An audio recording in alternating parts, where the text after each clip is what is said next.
প্রতিবাদ, ডোরিনা ক্রসিং এর সভার অনুমতি সরকারি কর্মীদের।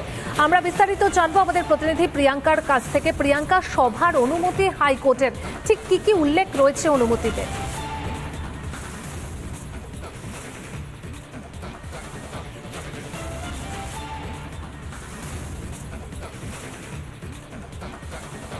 প্রিয়াঙ্কা, শোনা যাচ্ছে?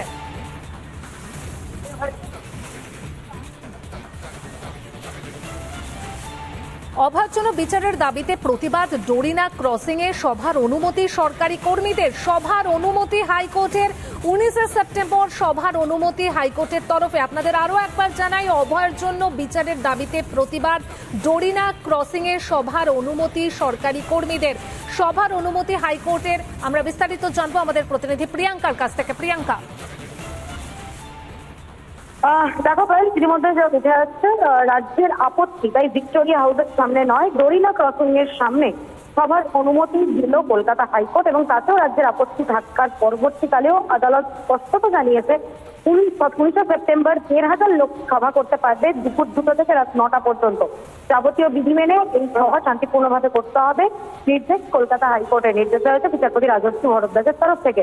ভিক্টোরিয়া হাউসের সামনে সরকারি কর্মচারীদের জনচেতনা মঞ্চের তরফ থেকে একটি রাজ্যিকরের ঘটনার প্রতিবাদে একটি অবস্থান সভার, বিক্ষোভ সভার জন্য আবেদন জানানো হয় এবং তারপরে সেই অনুমতি না পেলে তারা আদালতের দ্বারস্থ হয়েছিলেন এবং সেই মামলাতেই কলকাতা হাইকোর্টের তরফ থেকে ইতিমধ্যেই নির্দেশ দিতে হয়েছে। ধন্যবাদ প্রিয়াঙ্কা।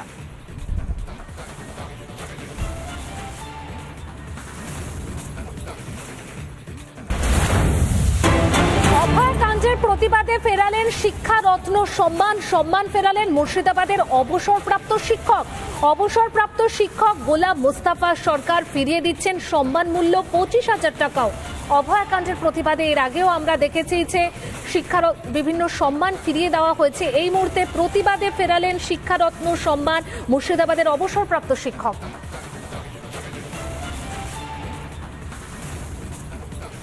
অভয়াকাণ্ডের প্রতিবাদ জানিয়ে এবার শিক্ষারত্ন পুরস্কার ফিরিয়ে দিচ্ছেন মুর্শিদাবাদের এক অবসরপ্রাপ্ত শিক্ষক। মুর্শিদাবাদের হরিয়ারপাড়ার HAB সিনিয়র মাদ্রাসা এবং সেখানকারই অবসরপ্রাপ্ত শিক্ষক গোলাম মোস্তফা সরকার, তিনি তার শিক্ষারত্ন পুরস্কার ফিরিয়ে দিচ্ছেন। আমরা দেখতে পাচ্ছি গোলাম মোস্তফা সরকার এই মুহূর্তে আমাদের সঙ্গে রয়েছেন এবং তার হাতে সেই শিক্ষারত্ন পুরস্কার তিনি এখনো পর্যন্ত হাতে নিয়ে এখানে দাঁড়িয়ে রয়েছেন এবং এটিকে তিনি ফেরত দিচ্ছেন এবং তার সঙ্গে পুরস্কার মানি হিসেবে পাওয়া আরও 25,000 টাকা কিন্তু ফেরত দেওয়া হবে, তিনি ফেরত দিয়ে দেবেন এমনটা কিন্তু তিনি জানাচ্ছেন। সরাসরি কথা বলবো। স্যার, কেন ফেরত দিচ্ছেন? এখানে আরজি কাণ্ড নিয়ে যে ঘটনা ঘটলো, যেভাবে পৈশাচিকভাবে নৃশংসভাবে বললেও কম বলা হয়, তার হত্যা এবং ধর্ষণ, তারই প্রতিবাদ। এবং শুধু তাই নয়, যেভাবে প্রমাণ লোপাটের চেষ্টা প্রশাসনিকভাবে আর কি করা হলো, তাতে আমরা খুব ভয়ানকভাবে আতঙ্কিত। সেই জায়গায় বোধহয় এই নাগরিক সমাজের সঙ্গে অন্তত আমার এই প্রতিবাদে অংশ নেওয়ার দরকার এবং এটা আমি তাই মনে করেছি যে এই সম্মান আমাকে ফিরিয়ে দিয়ে তাদের প্রতিবাদের শক্তিটাকে আরও জোরদার করতে।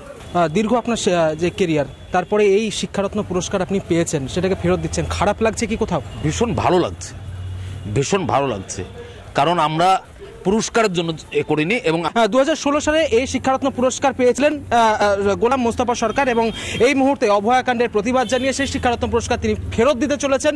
মুর্শিদাবাদ থেকে ক্যামেরায় অপূর্ব চৌধুরীর সঙ্গে ইন্দ্রাশিস বাগচি, রিপাবলিক বাংলা।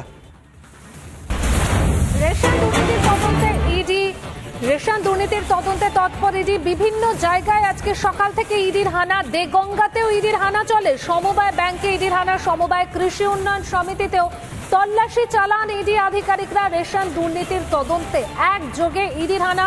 বিভিন্ন জায়গায় ইডির হানা আজ সকাল থেকে, সেই ছবি ধরা পড়েছে। আমরা কথা বলবো আমাদের প্রতিনিধি টিটবের সঙ্গে। টিটব, একটু আগেও তুমি দেখাচ্ছিলে যে তদন্তে অগ্রগতির জন্য ইডির হানা, এই মুহূর্তে আর কি আপডেট রয়েছে?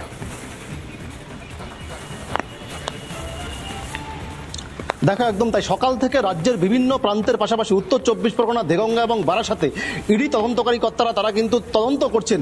আমি দেখাবো, এই মুহূর্তে আমার সহকর্মী দেখাচ্ছে, একদিকে যেমন বৃষ্টি পড়ছে, অন্যদিকে এই যে একটি সরকারি আবাসন রয়েছে বারাসাতে, সেই আবাসনে খাদ্য দপ্তরের এক আধিকারিক থাকেন এবং তার যে আবাসনের যে রুমে তিনি থাকেন এবং সেখানে ইডি আধিকারিকরা তারা আসেন, মূলত 7 থেকে 8 জনের একটি প্রতিনিধি দল ইডির, তারা আসেন, কেন্দ্র বাহিনীর জওয়ান তাদেরকে নিয়ে আসেন। সকাল 7টায় এখানে তারা প্রবেশ করেন। এখনো পর্যন্ত দীর্ঘ সময় কেটে গেল, এখনো পর্যন্ত ভেতরে করে সেই তল্লাশি অভিযান জিজ্ঞাসাবাদ পর্ব চলছে। তোমাকে বলা কি মূলত সূত্রের খবর এই যে যার ফ্ল্যাটে অর্থাৎ যেখানে এই যে জিজ্ঞাসাবাদ পর্ব চলছে অর্থাৎ তৎকালীন সময়কার রাজ্যের খাদ্যমন্ত্রী জ্যোতিপ্রিয় মল্লিক তার ঘনিষ্ঠ বলে সেই হিসেবে পরিচিত রয়েছেন। এমনকি ঠিক সেই সময় অর্থাৎ যে এখনো পর্যন্ত বর্তমানে যে কেন্দ্রীয় গোয়েন্দা সংস্থার হাতে অর্থাৎ যে গ্রেপ্তার তৎকালীন রাজ্যের খাদ্যমন্ত্রী জ্যোতিপ্রিয় মল্লিক, সেখানে দাঁড়িয়ে এই যে খাদ্য দপ্তরের যে দুর্নীতি সেই দুর্নীতি তদন্তে ইডি আধিকারিকরা তারা তদন্ত করছেন রাজ্যের বিভিন্ন প্রান্তে। এবং সেখানে দাঁড়িয়ে একদিকে যেমন দেগঙ্গাতে যে একটি অর্থাৎ যেই ব্যাংক রয়েছে সেখানে যেমন যে ইডি আধিকারিকরা তারা যেমন সেখানে তল্লাশি অভিযান চালাচ্ছে, সেখানে যেমন ব্যাংকের আধিকারিকদের তাদেরকে জিজ্ঞাসাবাদ করা হচ্ছে, পাশাপাশি ইডি আধিকারিকরা বেশ কিছু নথিপত্র নিয়ে এসেছে। আমরা দেখেছিলাম যে সকাল সকাল যে ব্যাংকে গিয়ে যেমন সেখানে ব্যাংকের যে নথি নিয়ে সেই নথিগুলোর সঙ্গে অর্থাৎ ব্যাংকের কর্মকর্তা যারা রয়েছেন কিন্তু তারা তল্লাশি চালিয়ে যাচ্ছে। এই মুহূর্তে আমরা চলে যাব আমাদের আরেক প্রতিনিধি রাজুর কাছে। জয়নগরেও সকাল থেকে আমরা একই ছবি দেখতে পেয়েছি, ইডির হানা বলা যেতে পারে।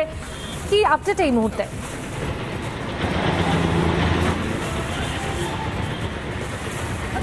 জানি না কি ইতিমধ্যে কিন্তু সারাশি তল্লাশি চালাচ্ছে ইডি আধিকারিকরা। ইতিমধ্যে সুস্মিতা যে ঘোষ সেই যে ফুড ডিপার্টমেন্ট সেখানে কিন্তু মূলত 5.5 ঘন্টা হয়ে গেল ইডি আধিকারিকেরা তারা মূলত এখানকার যারা কর্মী রয়েছে তাদেরকে জিজ্ঞাসাবাদ চালাচ্ছে।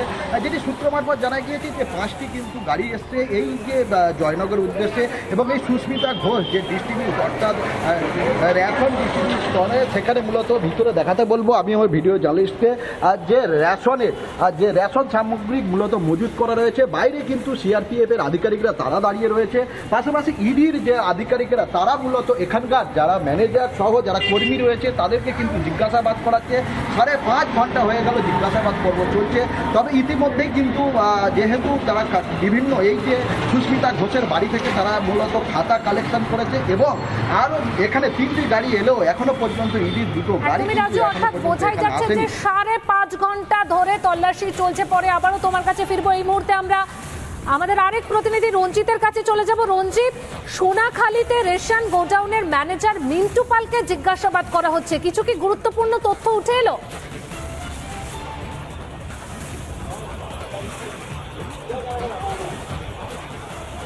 একদমই পায়েল, তোমাকে জানাবো যে বাসন্তীর যে সোনাখালী সেই সোনাখালী কিন্তু চালের গোডাউনে কিন্তু ইডি হানা দেয়। আমার ক্যামেরা পার্সের যে চিত্র দেখাচ্ছে তুমি দেখতে পাচ্ছ, এই যে চালের যে গোডাউন বাসন্তী সোনাখালী বাজারে MS রাধাকৃষ্ণ সেই চালের গোডাউন, এবং এই গোডাউনের যিনি মালিক তিনি হচ্ছে নদিয়ার নবদ্বীপের তিনি বাসিন্দা। তবে যিনি ম্যানেজার মিন্টু পাল তাকে কিন্তু এখনো পর্যন্ত ইডি আধিকারিকরা তাকে এখনো জিজ্ঞাসা করেনি। তবে যিনি মালিক রাধাকৃষ্ণ রায় তাকে কিন্তু জিজ্ঞাসা করছে এবং তিনি আপাতত ধন্যবাদ তোমাদের সবাইকে। এই মুহূর্তে কিন্তু আমরা যে 3টে ছবি দেখাচ্ছি, দিকে দিকে ইডির হানা, একদিকে বারাসাত, একদিকে জয়নগর, একদিকে বাসন্তীতে।